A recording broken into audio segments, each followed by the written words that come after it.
দেখ আমাদের বাবা আমাদের জন্য কতগুলো সুইমিং পুল এনে দিয়েছে।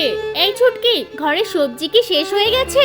হ্যাঁ বাবা, সব শেষ। ভাই আমিও বুঝতে পেরেছিলাম তোমার সবজি লাগবে, তাই আমিও তাড়াতাড়ি করে চলে আসলাম। কি লাগবে? এই দেখ তো ছুটকি, কি কি আজকে নিতে হবে।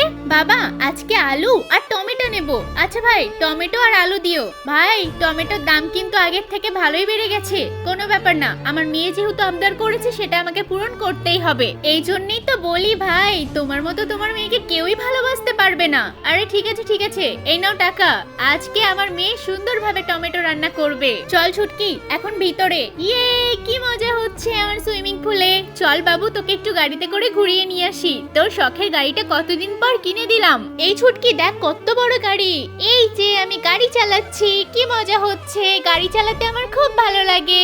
আমিও যদি আমার বাবাকে বলি না, এর থেকেও বড় একটা গাড়ি কিনে দেবে। তাই নাকি? বলেই দেখ। হ্যাঁ অবশ্যই বলবো। আমার বাবা কিনে দেবে না এটা হতে পারে? বাবা আমাকে বড় গাড়ি কিনে দাও, ওই রকমই গাড়ি লাগবে। তোকে এতগুলো জিনিস কিনে দিয়েছি, ওই গাড়ির অনেক দাম, কি করে কিনবো? বাবা আমি কিচ্ছু জানি না, ও আমাকে নিয়ে মজা করেছে, আমাকে কিনে দিতেই হবে। আরে মেয়ের বায়না তো দিন দিন বেড়েই চলেছে।